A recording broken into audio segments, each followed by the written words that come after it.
Welcome, everyone. My name is Robin Elander, Executive Director for Downtown Santa Barbara. I am so excited to be co-hosting here with Tyler Hayden from the Santa Barbara Independent. This is a weekly downtown spotlight interview series where we highlight different area business owners and talk about some of the things that they are doing currently, how they are working and surviving this crazy pandemic time.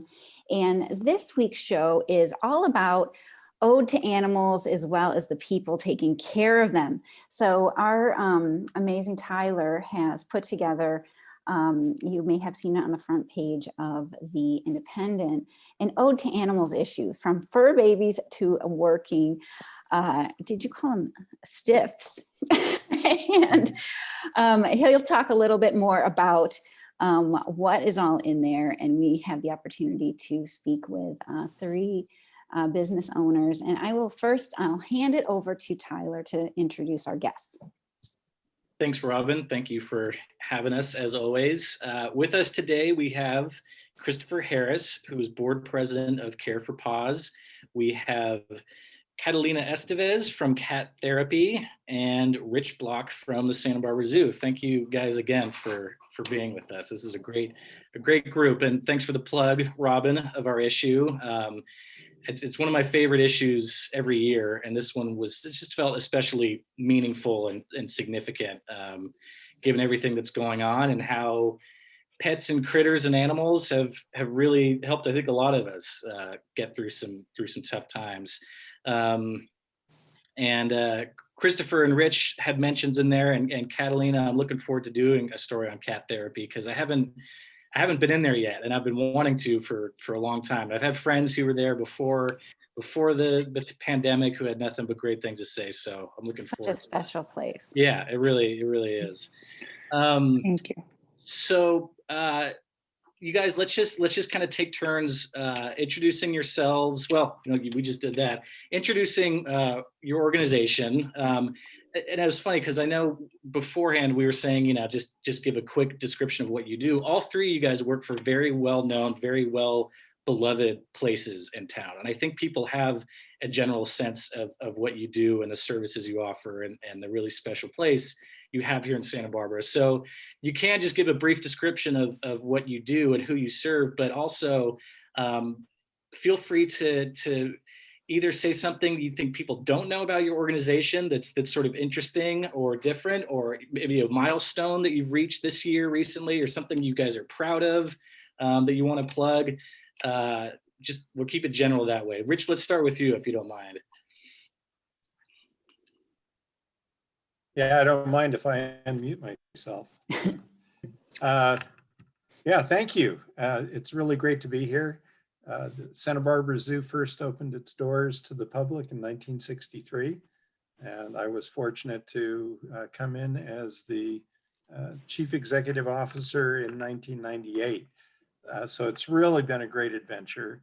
And Tyler, you said it well for all of us, and that is that the public really supports and loves the organizations in town that deal with animals. So whether it's the Humane Societies or cats, the Cat Cafe, to the zoo, things that deal with animals, people love it.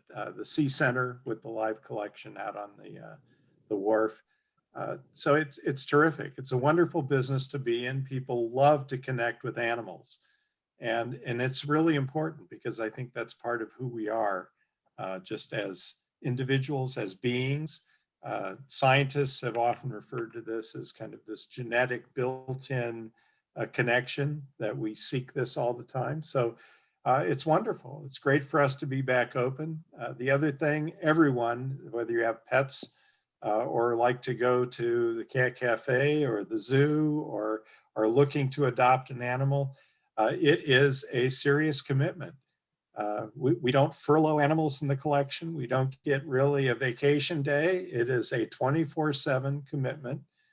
People that have pets at home know that all too well, that there really is no vacation. If they think they're taking a vacation, generally someone is watching that member of their household. that has 4 legs or two legs and wings, whatever it is, there is no time off. So we are extremely grateful to be able to be open to the public again and welcome guests. And I know we have a lot of animals that enjoy guest TV as well, to see that parade of visitors coming through, to be inspired by the animals. And I think the animals are just as curious and interested in our guests. Rich, just to clarify, are you guys reservation only, or is it fully open now? No, that is perfect. Great question. Certainly in response to the requirements of COVID, social distancing is required, wearing masks is required. And in order to get in, you do have to go online and get a ticket. So it's time ticketing. And because of that, we're able to space people out throughout the day. Pre-COVID, people clumped at the middle of the day. So between 11 o'clock and 1 or 2 o'clock in the afternoon, lots and lots of people. But the early hours and the later hours, much fewer people. And of course, the irony of that is that the animals are most active early and late. So the people that come in the middle of the day, a lot of those animals were taking a siesta. So with those timed reservations now, it spreads it out. People, I think, actually have a better zoo experience. Interesting. All right. Thank you. Christopher, you want to go next? Tell us a little about yourself and a little bit about Care for Paws. Yeah. So I'm Chris Harris. I'm board president for Care for Paws. And just, I usually always start off with this is, first of all, we're not a shelter or rescue, which is oftentimes very disappointing to people because we don't actually have our own animals. But what we do provide is kind of a safety net of services to ensure that pets can stay healthy and with families for life. And what that looks like for us is, initially we were focused very much on overpopulation, providing free spays and neuters. And we're only 11 years old, so we're kind of 11 or 77, however you do it, human or dog years. But we're still a relatively young nonprofit organization. But initially, with spays and neuters was we thought we could have the most impact. And at that point, if you went back 11 years ago, shelters were overcrowded. Especially the county shelters. Now you go down there, there's some days where there are literally no dogs down there, except for the days when we brought 22 dogs back from Texas the other week. But now beyond spays and neuters, we're focused a lot more on traditional veterinary care. And so providing, basic veterinary care, and this is all delivered through mobile clinics that we host throughout the county, and usually 4 to 5 days a week we're out in the community providing free and low cost vet care services. And also during the pandemic, we've also partnered with the food bank and other organizations, human welfare organizations, provide more food support for pet owners. And so we're distributing about 4 tons of pet food a week around the county, usually about 6 days a week with that. And then some additional programs that we have is we also have a domestic violence assistance program in partnership with DVS, where we handle the pet side of a domestic violence victim's needs. If they need to go into a shelter, they typically cannot take a pet with them. And that's obviously a major barrier to someone being able to leave a situation.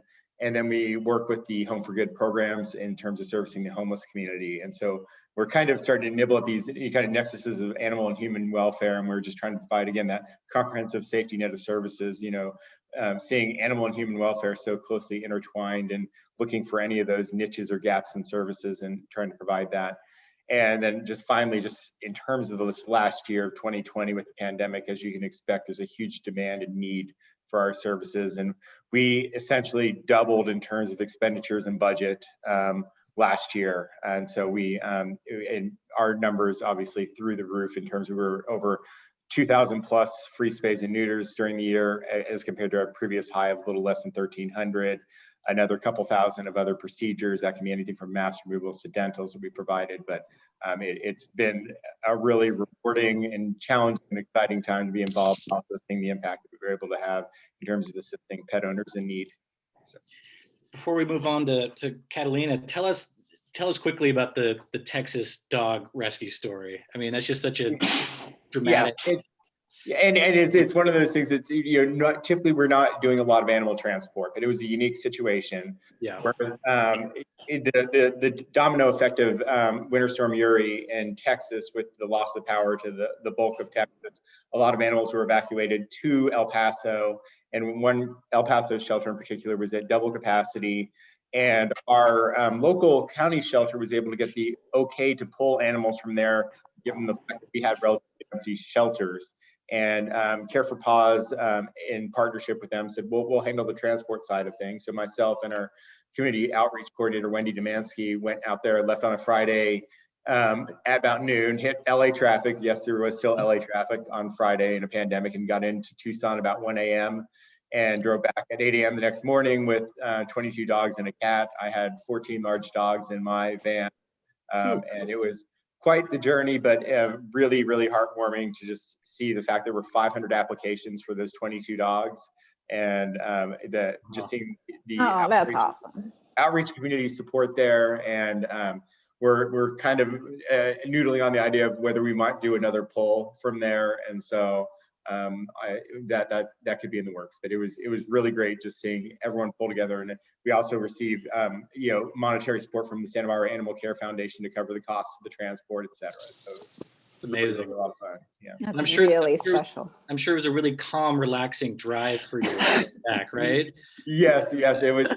I say that it's like, it really was not nearly as bad as I expected, because anyone who has dogs or pets and you take like 23 animals that haven't been together, you're like, how is this going to work when we put all these into 2 vans? And it was actually, they were incredible, and they were just so happy and friendly. We got them on the friend, just playing and exciting. It was literally like a party when we got to the shelter, just because I think they were just happy to be not having me driving anymore. So that's awesome. And Chris, have they all been adopted at this point, or there's a few out there? There were people may be aware, pit bull mixes are a little harder to adopt out. And just as a plug, these are just some phenomenal dogs. There's one that I was really tempted to bring back for my dog as a playmate, but I think there's about 4 or 5 left right now, but they're still also seeing appointments.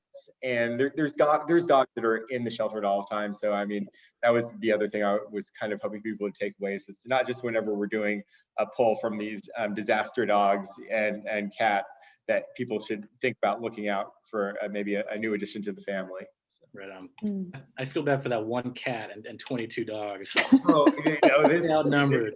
It was a special kitty, quite a trooper. Yeah. Wow. All right, thanks.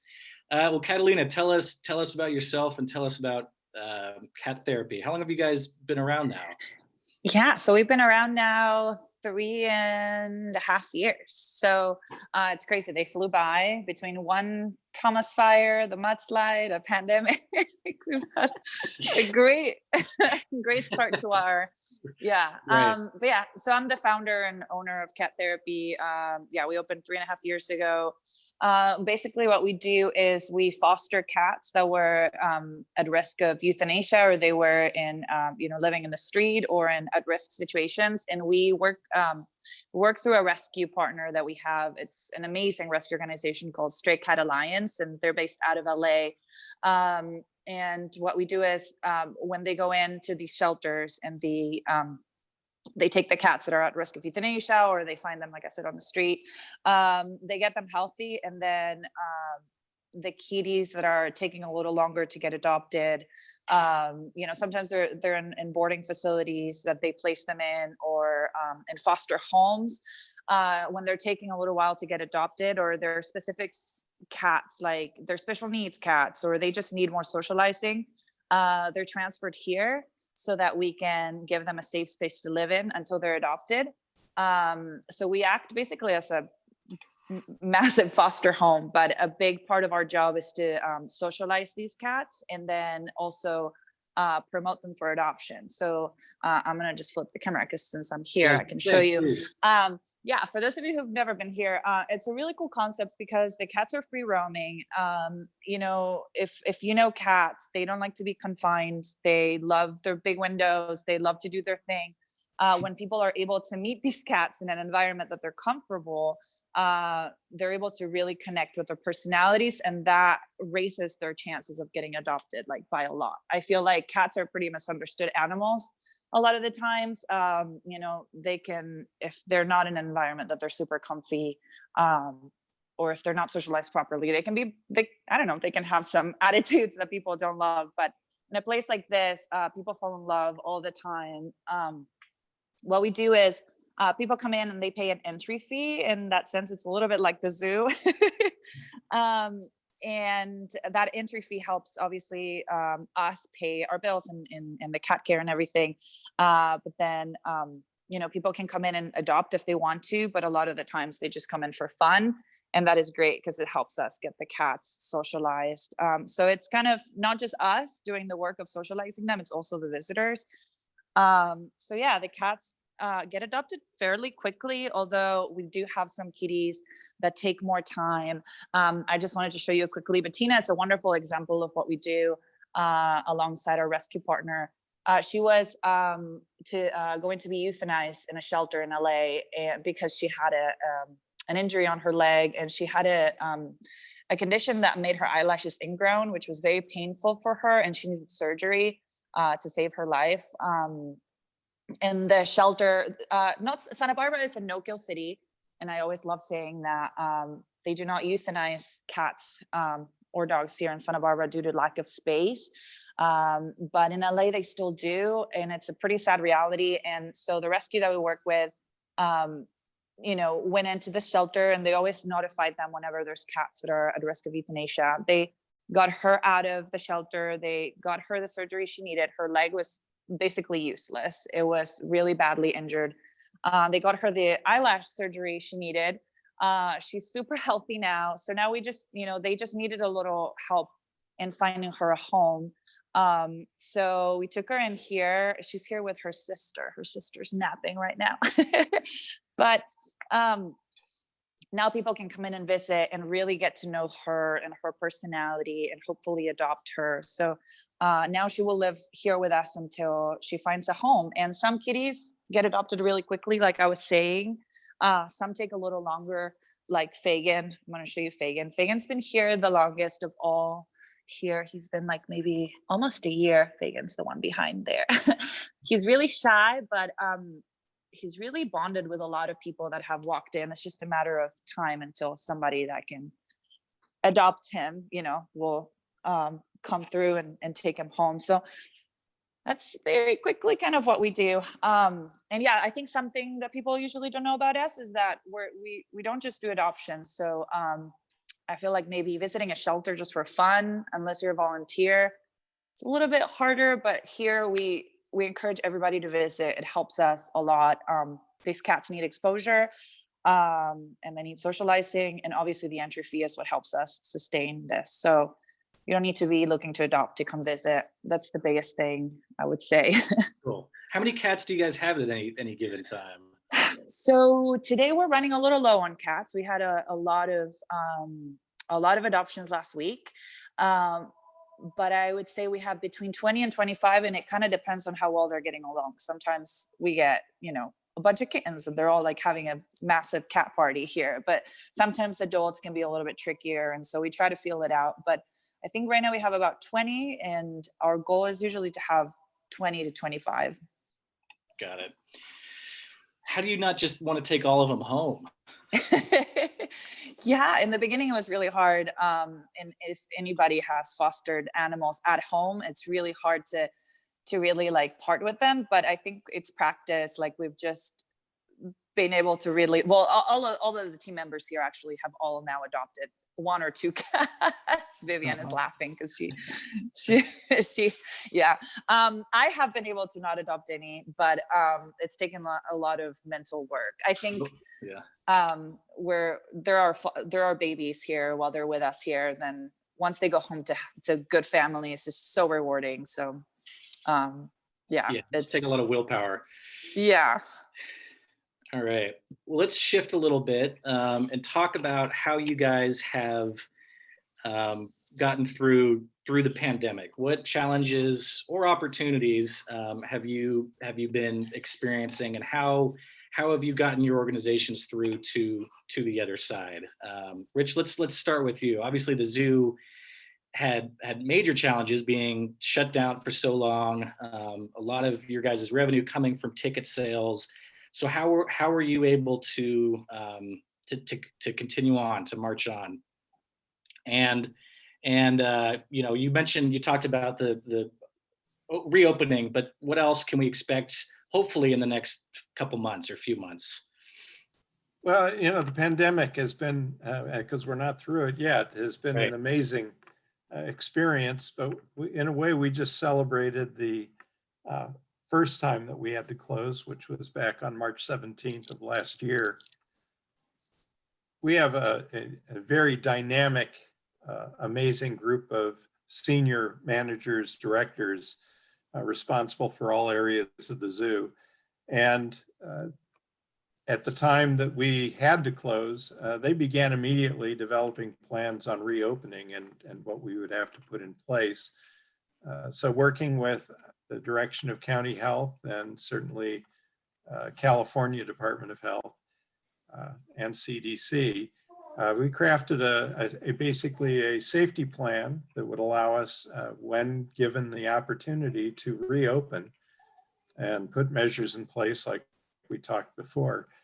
But the other part of it was not only putting measures in place, but also making sure that as we reopened, it certainly allowed us to get guests back in, but it eliminated quite a number of other parts of our operation. So people may be familiar with special events that we do, like Boo at the Zoo, or the very popular Zoo Brew in the spring, which is a great beer event on the zoo hilltop.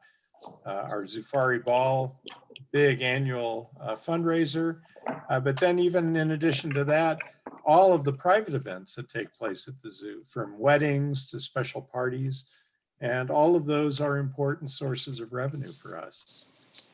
So the team really had to be creative in finding ways to replace those with alternative opportunities. One of those, which turned out to be really fantastic, and we will carry forward, was instead of 3 nights of Boo at the Zoo, which is a very popular event for kids to turn out in costumes in the evenings the week preceding Halloween, instead we turned it into Spooky Zoo, thanks to the idea of one of our team members, and decorate the entire zoo and leave it that way for a 2-week period. So we could operate under the constraints of COVID, but at the same time create a very fun atmosphere in which kids could come back many times over the course of 2 weeks and wear those costumes that they so much like to dress up in. So, it turned out that it was a terrific way to offset a special event. One area that hasn't slowed down for us is the work with the animal collection. Right. So we were able to move some animals around, even when we were closed. And certainly we had the welcome opportunity to bring Pauline online. With us. She was born back at the beginning of November, and now is out on exhibit every single day. And it's a little larger cat than some of the ones that we've just seen, but nonetheless still holds that incredible attraction for guests. Yeah, that's exciting. That's a big deal for you guys. What about operations, Rich, sorry, that maybe you guys have had to rethink that you think might stay permanent? I always find it interesting when, businesses and organizations find these either shortcuts or just efficiencies that we might not have been able to figure out before. So any of those for you guys? Yeah, great question. And one of those is this whole idea of being able to work remotely. So when we were closed, the essential people on site were basically the people taking care of the animals, and the people taking care of our facilities to make sure things continued to function and it was cared for. So in a way, we never could shut down, but we had a large number of people that could work remotely and continue to do their jobs in supporting the zoo and making things function without actually being on site. And that's something that we will continue to look forward to see if we have some hybrid opportunities of people working off-site part-time and on-site the rest. So that was been one big area. But another is just the use of the Zoom technology. I mean, this was there before the pandemic, but the option was generally to always try to meet in person. But with Zoom, we've been able to do quite a few educational programs and connect with audiences that we normally don't get to reach because of this technology. And so this is something that I know that we will continue to use. And clearly the Independent and downtown Santa Barbara have taken advantage of this to be able to share things with their readers and with their audience. So, I mean, I think it's terrific because it literally eliminates the barriers of moving people around, incredibly efficient. And we've been able to do programs about our new Australia exhibit. We've been able to do one specifically about the animals that'll be in that exhibit and share that broadly. And for our conservation program to be able to share the work that's going on, that still is going on in the field, has been terrific. And we know that we've been able to reach people that normally would not have been able to come to an evening program or something during the day. Yeah. So those are probably two big areas of change for us. Good. And let's just hope we stay in the red tier and keep going down so you guys can keep opening up and continue on this trend. Chris, tell me about how Care for Paws how you've seen the needs change in the community and for your guys' services during the pandemic. You hit on a couple earlier, one being, supplying food and other medicines for families that might be hurting financially. And then there was the service you guys provide for domestic violence victims. And unfortunately, we know that those types of crimes have been up this year. So is that something you guys have seen yourselves too and responded to? Yeah. So just as like a starting point, I think when the pandemic was initially hitting, our concern was there's the medical situation where someone could have to unexpectedly surrender a pet, or because they're ill, they just simply can't care for a pet. So that was a concern. And then we also, we saw the financial need that was going to be out there as people lost sources of income. And so that we saw that as also being another strain that could lead someone to having to surrender basically a family member just due to that need. So those were things where we saw, definitely driving more need for our services. And then also coupled with the fact that, a lot of the local organizations that people relied upon for low cost vet care, such as the humane societies, were just very difficult to access, and so obviously due to COVID, they had significant limitations on how they could schedule appointments and when they could be open. And so for us, we were seeing all those factors. And so the next question became, well, how can we operate safely? And so we kind of had to develop protocols around our mobile clinic team and in terms of how we, basically work the logistics of our events. And once we got past that, then we were we knew we were in for a very busy year, because went from just by way of example, we a few years ago might have run a mobile clinic one day a week. And we would do one week we may be in Santa Maria, another week we may be in Lompoc, another week we may be in Guadalupe and Santa Barbara. Now we run it 4 or 5 days a week. And oftentimes we're having to run it 2 or even 3 days a week, in a place like Santa Maria. And Santa Barbara is often 2 times a week, and we're still booked to the gills with people needing services. And if you go out to those events, you talk to people, it'll be a situation of, well, my dog needed a dental. And I mean, it's something that's so core to the health of an animal, but also so incredibly expensive, where they can be, upwards of a couple $1,000s, and we're able to do it for, a tenth or even less of that, the cost. And so hearing those stories about those people who just didn't know what they would be able to do, and kind of our accessibility of being out in the community. So all that, led to us kind of seeing, knowing the demand and need was going to be there, and us finding a way to get there. Obviously there's a financial aspect of it, because being a nonprofit and most of these being free or very minimal cost services, we had the good fortune of being in such a generous community, and also having a lot of national organizations familiar with our work reaching out saying, how can we help? They knew that we would be doing more, and cases of receiving twice the grant money we might have received, which was oftentimes needed. So we had the good fortune, and also a lot of hard work by our executive director and our team to help that fundraising happen. But we were able to kind of meet our financial needs on our side in order to deliver the services that we wanted.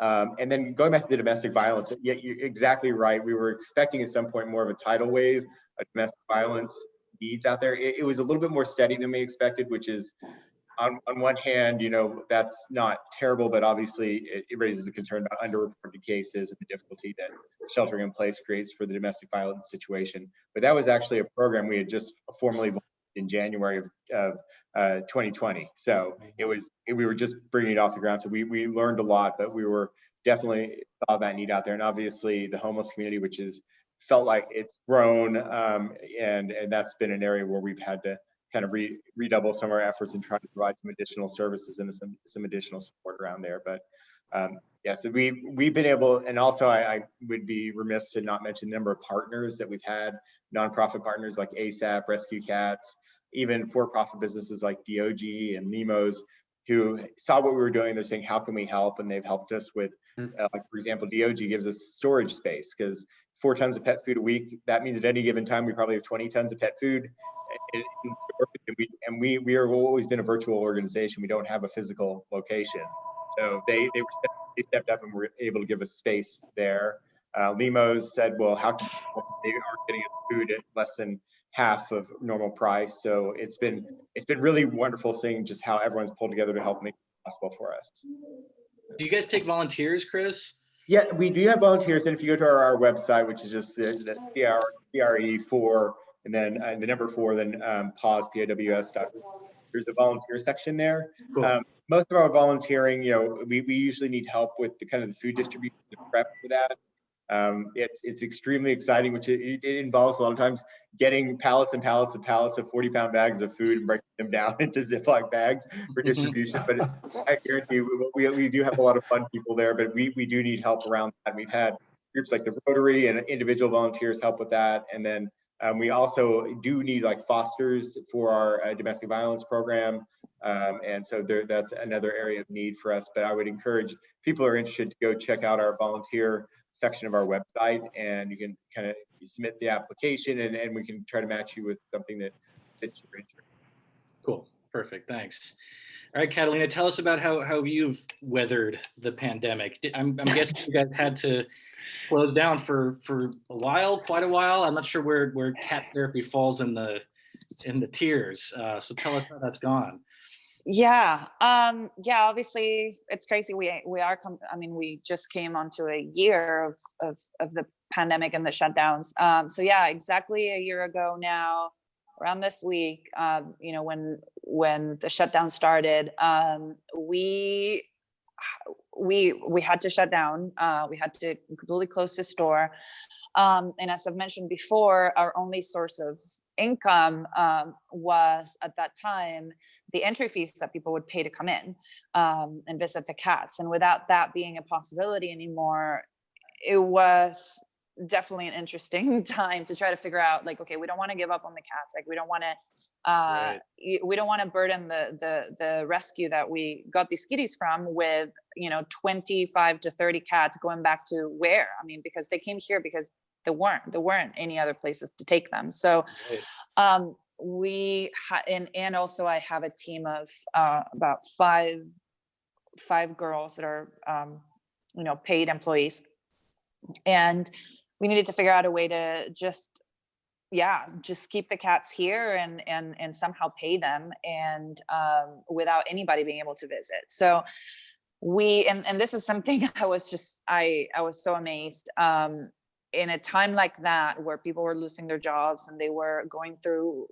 terrible hardships. I was really worried that people wouldn't really care about rescued animals. I just thought, you know, everybody was just going to be looking out for themselves, and they wouldn't have room in their wallets or even just in their brains to think about cats, you know. I mean, they're incredibly important to us and anybody that is in rescue, but so I just reached out to our community. You know, we have a newsletter and we have a lot of followers on social media, and just the people that we've connected with throughout the years with cat therapy. And we just said, you know, like, we launched an online store with, you know, t-shirts and cute little things to sell. And we were like, we just need help.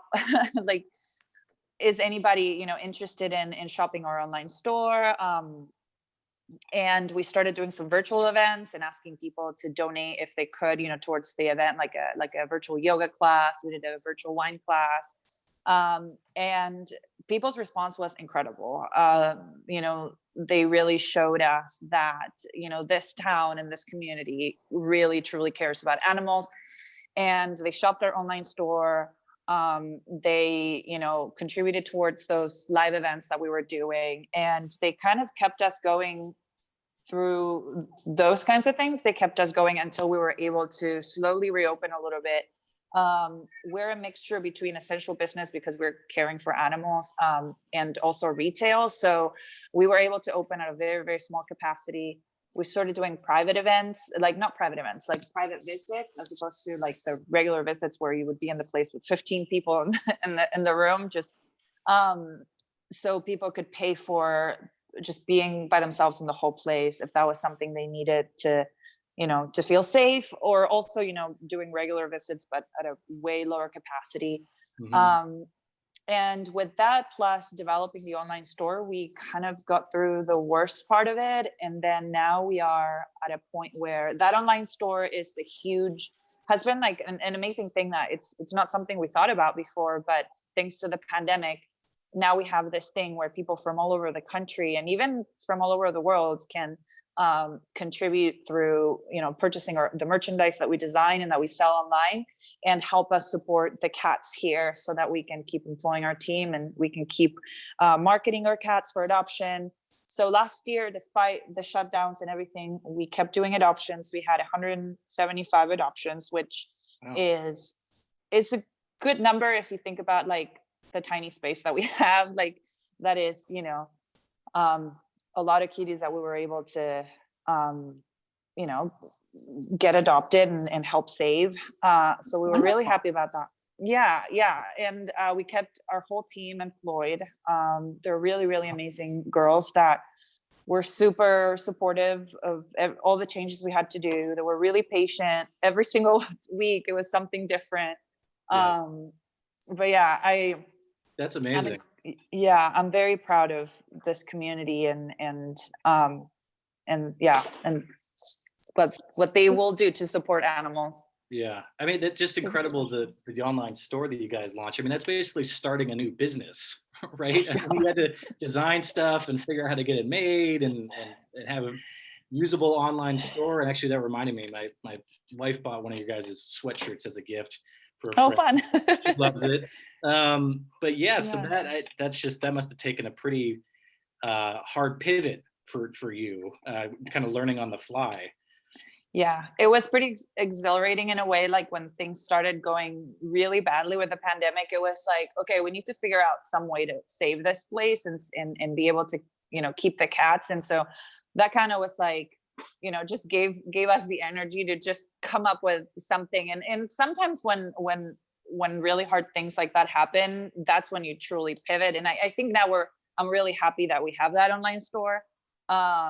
It's opened up a lot of different new channels for fun stuff we can do for the community, and even people all over the country to support cat rescue in a creative way. Like, I don't know if this resonates at all, but I feel like a lot of the times people think that to support cat rescue or any rescue in general, you need to have either a lot of money to donate, or you need to have a lot of time to volunteer, or maybe you have to have a lot of space to have a bunch of animals. And there's all these little things that one can do to help animal rescue, like visiting the zoo, contributing even just $10 to care for Paws, or just coming in and visiting cat therapy, or shopping a t-shirt online. That is $20 that comes to us, and it helps us pay our team. Those are small things that require very little time, and that when there's a bunch of people doing that, it makes a huge difference. And I think that that's something we've been wanting to spread the word about since we opened. But I feel like last year it was made more clear. It's just like it's everybody putting their little grain of something they can do, and it really makes a huge difference. I mean, it's the reason we're here. So that's been really awesome. Yeah, that's great. And correct me if I'm wrong, but you guys are the only type of this kind of business in town, right? I mean, there's no other cat cafes in Santa Barbara that I'm aware of. Yeah, so so there's rescue organizations, and obviously there's wonderful shelters, but an experience like this place, we're the only ones. In LA, there's one left. There were two at the beginning of the pandemic. Now there's one, and then the next one is in San Francisco. So, yeah. Wow. I mean, it's special to just be able to go and sit and pet a cat for as long as you want and then have no further commitment except take Yeah. off. Yeah. A lot of people, have very busy lives and they can't have their own pets. And like you were saying, Rick, in the beginning, like it's a huge responsibility to have an animal. And it's great that a lot of animal loving people can really understand that it's not for everybody. But to have a place like this where you can still have that much needed human animal connection that is very relaxing, fun. It's a bonding experience also for, to have with your friends and your family, your children. To have a place that provides you with that in the middle of downtown Santa Barbara, I'm really happy to have created something like that for the community. It's really fun. Yeah. Cool. And Catalina, just so I'm totally clear, tell me again what you guys are offering at the moment, what people can do. They can book the room, you said, for themselves, and then small groups. Did I hear that right? Yeah, so we have a capacity of about 5 people right now for regular visits. So that is, you just pay per person, you come in, and there may be other people in the room, but we're social distancing, people are wearing masks. I'm not right now, but I'm the only person in the room and I'm in this interview, but we require people to wear masks. And then you can also, like, if you come in with your family or just by yourself and you just do not want to share the space with anybody, because it is a small space.